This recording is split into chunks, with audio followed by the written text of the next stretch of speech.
Today we continue our look at Oversimplified and history's biggest supervillain. How do I know history's biggest supervillain? Because this guy is the only person who just saying his name can get your video completely messed up on YouTube, which is why I haven't said it yet. But chances are you saw part 1 and we're getting into part 2. Welcome back, friends, and a special welcome to all the new friends out there. I'm YoBGS, and yeah, Oversimplified has covered major historical conflicts, World War I, World War II, the American Revolution, and none of those get your video into as much trouble as looking at just this guy.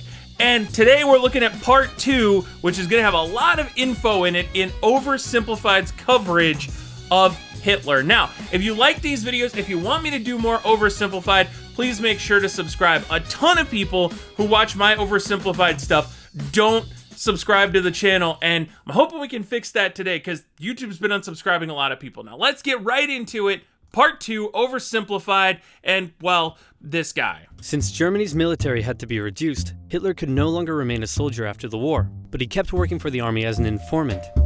After the war, communists in Germany had attempted a revolution, and the government was worried about communism in general. So Hitler was tasked. I mean, again, we're 10 seconds into the video, and he's already been booted from the war, but he's still working for the government, and now revolutions are happening. With infiltrating and reporting on any new political parties that could pose a communist threat. A new party called the German Workers' Party threw up a whole bunch of red flags, so Hitler went along to one of their meetings, but found that they weren't communist at all. They were extreme right and shared many of his extreme beliefs, so he left the army and signed up to join the party. Which you'd think would be like this gigantic problem, you know, that they would look at, this political party is so extreme that it just converted the person that we assigned to monitor them. Maybe we should keep an extra eye on him. His fantastic speaking abilities impressed the party's leadership and supporters, and he very quickly rose to the top. He decided the party needed a makeover, so he renamed it to the National Socialist German Workers' Party, or Nazi for short, and he gave it a new color scheme. The Nazis... I can honestly say I'm not a fan of the new color scheme. I like watching interviews with old actors and actresses, like particular what Dick Cavett does. And it's wild because it was around this time that Orson Welles actually met Hitler. And Orson Welles wasn't Orson Welles at the time. Hitler wasn't Hitler. They were just, Orson was like a kid backpacking through Europe, and one of his professors happened to be like either a part of the party, wanted to join the party, and ended up having dinner with Hitler. And it was funny because Orson Welles said that Hitler really amounted to nothing. Like, he didn't say anything, he didn't really do anything, he just was a quiet dude who sat like at the end of the table. I'm happy because for once I was able to share a story instead of just sitting here agog at what everyone else says. Weren't very specific on policy, but Hitler made extravagant promises to return Germany to its former glory by undoing the Treaty of Versailles and reuniting all ethnic Germans into one nation. He also said that only pure Aryan people should be allowed to be citizens and that all Jews would lose their citizenship. These ideas were already common in extreme... Despite the fact, by the way, that Jewish people played like a prominent role in his life and were positive figures, which we learned in part 1. But it's one of those things where I feel like you see this a lot. Anytime the entire world unites to punish a group of people, like, those people get extremely nationalist because they hate everyone else that's making their life terrible. Politics. But what set the Nazis apart was Hitler himself, and they quickly became the leading party on the extreme right.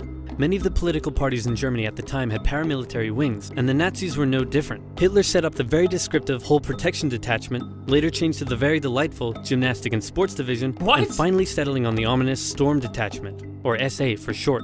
There's no way that it was actually called the Gymnastic and Sports Division.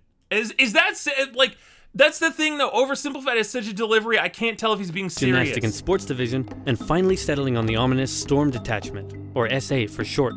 Their job was to defend Nazi party meetings and intimidate political opponents, and they would frequently engage in battles with communists on the streets. Since the Allies had demanded a reduction in Germany's military size, many trained soldiers were left unemployed. They liked the Nazi ideology, and it was only natural for them to join the SA, which grew larger and larger over time. The new democratic government that formed after World War I was pretty weak and ineffective. In order to pay reparations to the Allies, it started printing more money.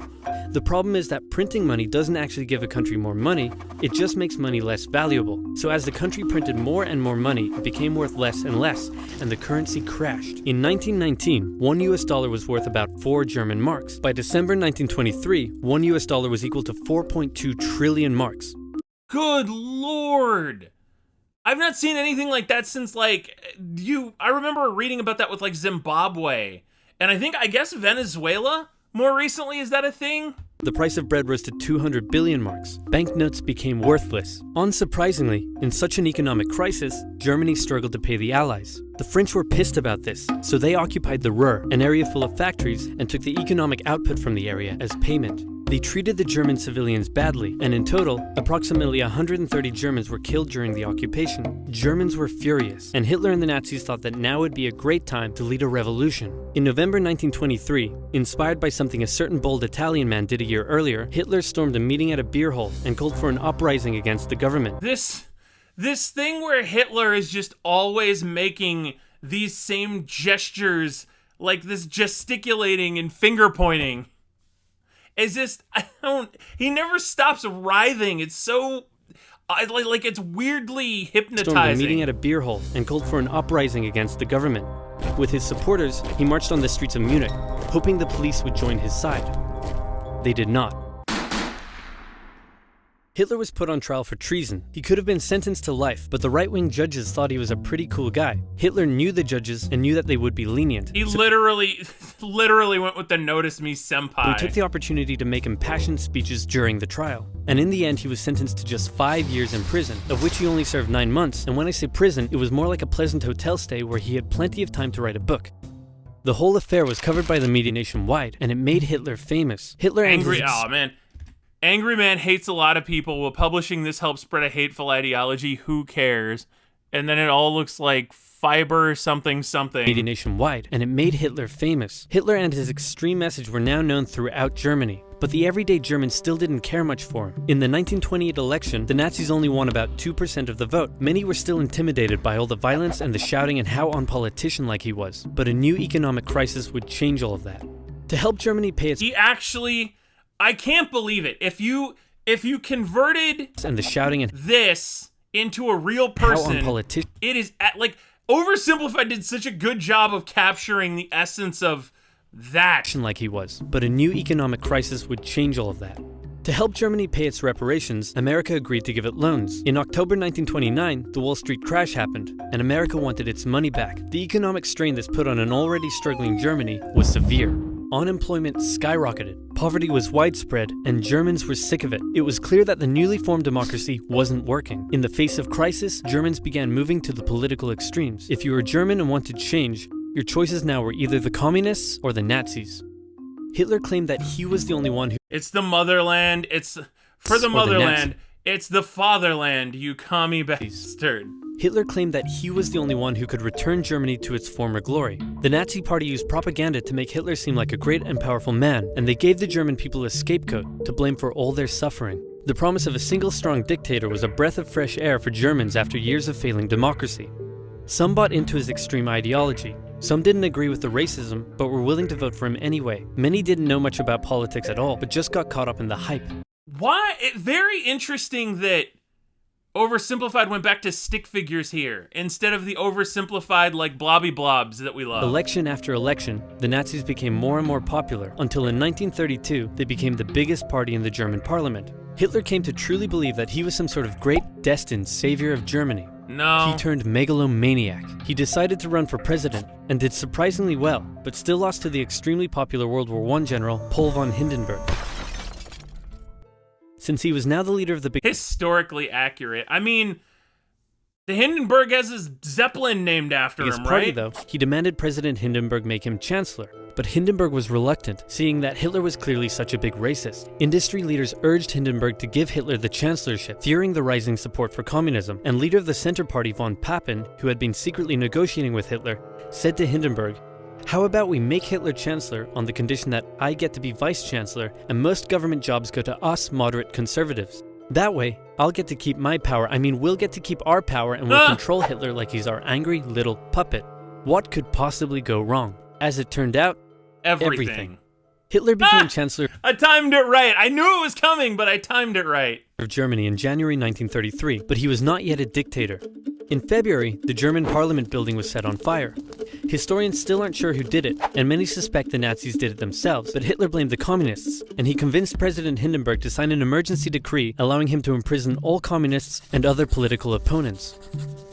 Communists and others were sent off to the first concentration camp in Dachau.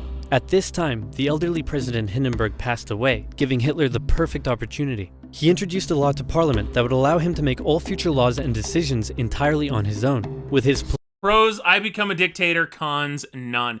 It's so weird watching this because it's like it's a mini doc on Hitler, and meanwhile I'm sitting there watching it, and because it's oversimplified, I'm like sitting here smiling, and I'm like, no, I can't. I shouldn't be.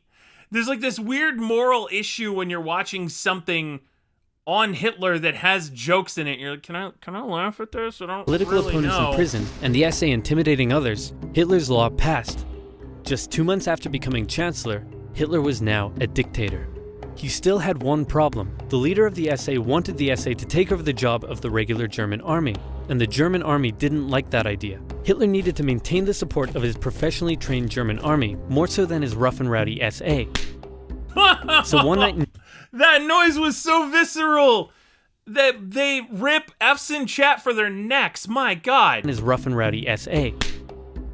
So one night in June 1934, he had Röhm and many other of his own SA officers rounded up and murdered. While he was at it, he took the opportunity to brutally settle some personal scores as well. Politicians who had disagreed with him in the past, reporters who had printed negative articles about him, one guy who did absolutely nothing, but they thought he was someone else. In some cases, even their families were murdered. In total, up to 200 people were killed in what became known as the Night of the Long Knives. The army, now satisfied that they wouldn't be replaced, pledged total allegiance to their new Führer, and Hitler's control was now absolute. Life in Germany changed violently. Freedom of the press, expression, and public assembly were suspended. Jews were initially branded and their businesses boycotted, and eventually, Hitler would go on to have 6 million Jewish men, women, and children killed in concentration camps. Hundreds of thousands of people were forced into sterilization for physical and mental imperfections. This is one of those moments where I'm glad that I don't read German, because I feel like I can't even figure out what the hell that is trying to communicate there, and I don't necessarily think I want to know. The Hitler Youth became a way to brainwash the young. Boys were trained to fight and returned home from camp violent. Girls were told their purpose was to have many pure Aryan children, and they would sometimes return from camp pregnant. When their parents were understandably horrified, their children would threaten to turn them over to the Gestapo for standing in the way of Germany's greatness. The standard greeting changed, and you could be sent to a concentration camp for not using it. This way, it seemed like everyone was a Nazi supporter. If you dared oppose Hitler or speak out against him in any way, you also would be sent to a concentration camp. This is one of those things, and I feel like, again, it almost seems like Oversimplified has kind of dropped the typical Oversimplified manner just because of the seriousness of it. And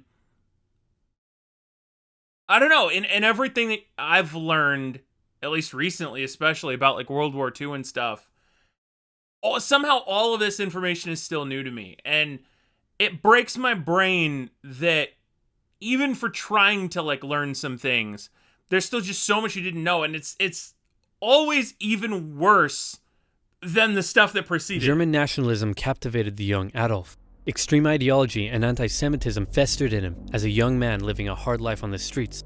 Germany's defeat in the First World War filled him with hatred and a thirst for vengeance. A political movement that treated him like a god, and hundreds of thousands looking up to him as their savior, made him a megalomaniac. And soon, his aggressive foreign policies would drag the world into a second tragic global conflict, otherwise known as This time it's personal. No, it was coming soon, but we've actually already seen it. That was what started this whole thing. And yeah, some of Oversimplified's best work. Although I think, honestly, Oversimplified's best work is yet to come. I don't know. Oversimplified puts so much time and effort into everything he does. Like, honestly, it's inspirational for me. And if you're watching to this point, I appreciate it. And you know, I've talked at the end of some of my videos about this. There are some topics that I feel like I know a good amount about, and I want to start covering them in like original videos moving forward. Because, I don't know, there's this weird thing where like, Oversimplified works so hard on these videos, and to just watch them as reactions feels kind of weird.